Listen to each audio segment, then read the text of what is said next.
Hello there, Drew Hanisch of Whiskey Lore. It is time for another Tasting Tuesday, and today I am very happy to have my 2 bottles of Stranahan's Snowflake here, and a little background on these whiskeys. Basically what Stranahan's does is, this started around 2008, 2009. They would do a single barrel release, and they would release it at the distillery for one day. And every year you'd get a different whiskey, and the idea was that no 2 whiskeys were ever going to be alike. And it started as just a small thing, and then it grew to where people were lining up around the distillery for days to camp out and get these bottles. Then in 2020, of course, we had a pandemic that stopped them from having the ability to do the event. And so they had to hold on to it for a year, and they came out with a 2021 as well. And so this year, rather than doing the party at the distillery, they decided to go to Red Rocks. And that's when I got to come out on a press trip. And I got to tell you, first class all the way, and then to go see this event was amazing, because they had set up a little snowflake village, and then Owen Martin, the distiller, is on stage introducing the whiskeys. Actually, if you look on Whiskey Lore's YouTube, you will see that presentation, and I panned the crowd a little bit, and also the beautiful Red Rocks amphitheater. If you've never seen that before, we got a chance to go backstage and hang out in the waiting room where the bands would hang out before they do their performances, and then got to see the little walkway back there where, while they're waiting to go on stage, a lot of the artists would sign the cement walls in there. It was a really, really cool experience.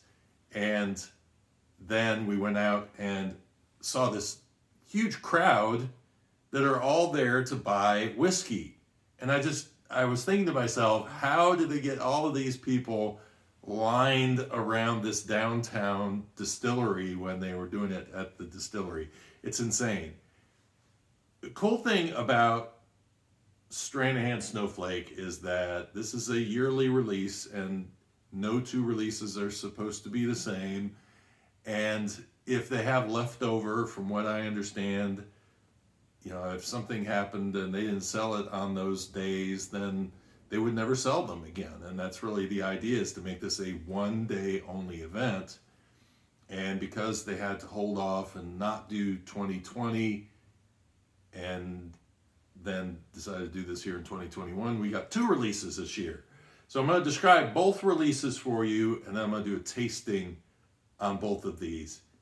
Interesting too, because when we went, I got a chance to sample these out of the barrel, and so a much higher proof than these. Actually, I didn't even look to see what the proof is on these. I think they're 47%. And the at cast strength, I had a different experience than I had with it at this strength. And what's interesting is, I won't say that I preferred one over the other and now I've switched. In a way, I sort of have, but as I describe these to you, I'll clear that up a little bit and let you know what my experience was and where this perceived shift came in. So anyway, that is kind of a lead up. If you want to see that video on YouTube, you can go check that out. I have posted Owen talking about the journey to creating this, and the barrels that were used, and really his philosophy behind how he creates these snowflake releases. The first one we're going to taste is the 2020 Sunshine Peak. There are mountain ranges, they named these after peaks. And so Sunshine Peak, he said, was because it was such a lousy year that he needed a breath of sunshine there at the end to have something to look forward to. So that's what this is. Now what he does is he uses a variety of barrels. And when I was talking to him, he was naming all these barrels off for each release. And I thought, man, that could be a train wreck when you're trying to blend all of those different things together. But what he does is he marries them together and lets them age together. So that actually helps them become a lot more cohesive. And so the barrels that he's using for this 2020 Sunshine are, he's got a Moscato, he's got a, let's see, I had to write them all down, there's so many, French Oak, Cabernet, but the backbone of this is apple brandy. He used two different types of apple brandy casks. And I can tell you right now that when I sat down and really relaxed with this whiskey, the apple brandy is not something you're going to miss. It is way out front. So the nose for me, there's a lot of baking spice in there. I was almost getting like a little pepperiness and oak in there as well initially. But it's amazing how I can shift from one room to the next, and my nosing experience is completely different. This is the best room. This is why this is the whiskey parlor, because I just get away from the kitchen. I don't know what it is about the kitchen, but for some reason there's scents or something in there that throw things off for me. So I get a little truer sense. I think that's something you have to do, is you have to find the room in your house where you get the most accurate smells. There's also a little sawdust in here. You get some of that wood note in there, but to me it's almost like a fresh, like going into a sawmill. Little light apple here. I can tell you where the apple is going to come in right now.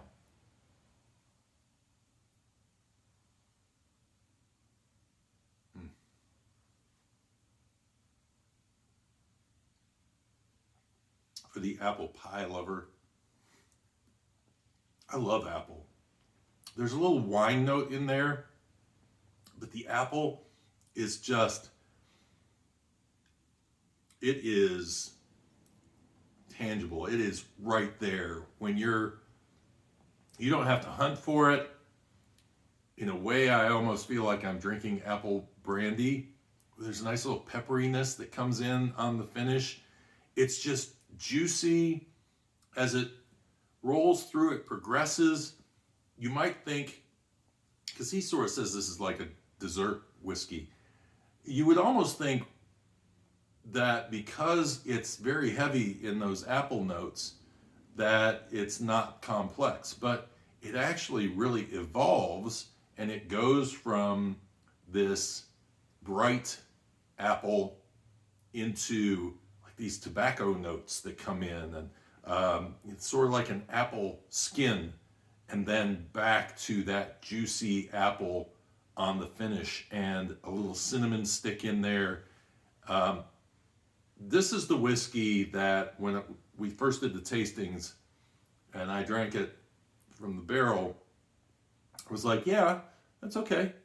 But I think at that time, I wasn't so focused on wanting to taste something apple brandy. I heard the other one's barrel influence, and that got me really excited about what I was going to be tasting in the 2021.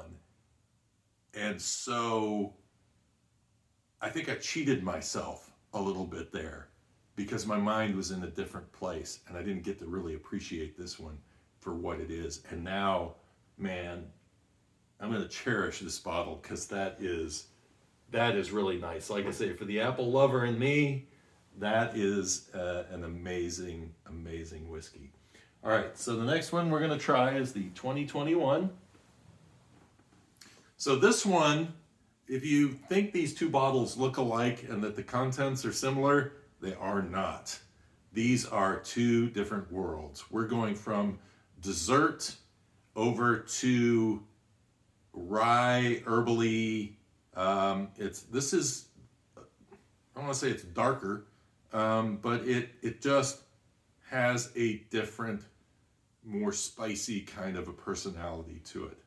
And so this is Mount Eolus, again, named for another peak, the 2021 version. Now the other one had the advantage of sitting in those casks for an extra year. That wasn't really intended, but they got a little extra aging on them because of that. This one is more like the standard time frame. Now this, in the barrels, we're talking about no apple brandy here. Instead, we're going for rye barrels, tawny port barrels, French oak, and then 2 different types of tequila barrels. And this is where my weakness comes in. I have not investigated a lot of tequilas, and I think that's going to be my next mission, is to try some different types of tequilas to get that agave kind of a taste and understand what that is and how it impacts the flavor of whiskeys that are finished in tequila barrels, because this is becoming a thing. When I was at Balcones, they let me taste some tequila finished single malt that they were making there. And that's the other part about these whiskeys, is that they are Stranahan's single malt. It's just the finishing process that is what makes these really, really unique.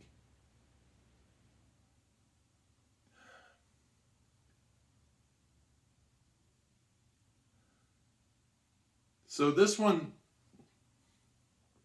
there is a note there, and I cannot tell you what it is. There is an herbaliness to this, a little bit more of the grain comes through on this.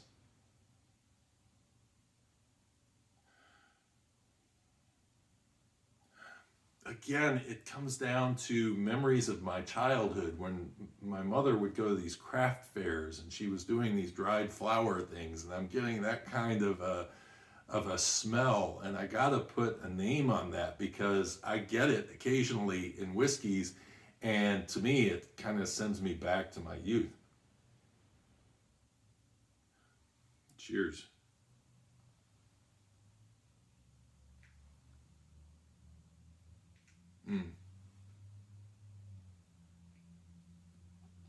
Lovely body on both of these whiskeys. Oh man, kind of like a burnt caramel flavor. Wow, the rye is there. I tasted a little bit of my MB Roland Kentucky Azul, which is agave. They can't call it tequila in the U.S. if it's made in the U.S. I get some of those notes in here, so I will say, okay, I'm sensing where some of that tequila finish is coming in. There's a combination of oak and pepper that comes in here, along with the spice. Very complex. I think this is one that, again, is you're just gonna have to sit with this one and enjoy it. But he told me that they use peated Scotch barrels in this finishing, and so I tried to clue into it from the barrel, but I couldn't get it. I got it today. In tasting today, it's like an ashy kind of a smoke that just lingers, like you just finished a cigar and you're now sipping on this whiskey. And it's amazing how it just sits there. And I don't know how I missed it the first time, and maybe it's the difference between the bottle at a lower proof versus drinking it out of a high proof, but really something amazing. The nose wakes up a little bit more after you've tasted a little bit. I'm gonna toy with this later on, add a little touch of water to it, see how it evolves as well. But yeah, much more in the peppery, herbally area on the nose, and then, like I say, it's a darker, very clean, nice body on both of these whiskeys. I mean, there's something in the water in Colorado, not just from the whiskeys that are being made there, but by the people who are making the whiskeys, because I'm tasting some amazing spirits coming out of Colorado. So fantastic. And you're going to have to go to Colorado to get these. They don't sell them anywhere else. And this is kind of a primer for 2022 when they do their next event, because they're worth going after. Stranahan's, you outdid yourself. Cheers. Slanjaba.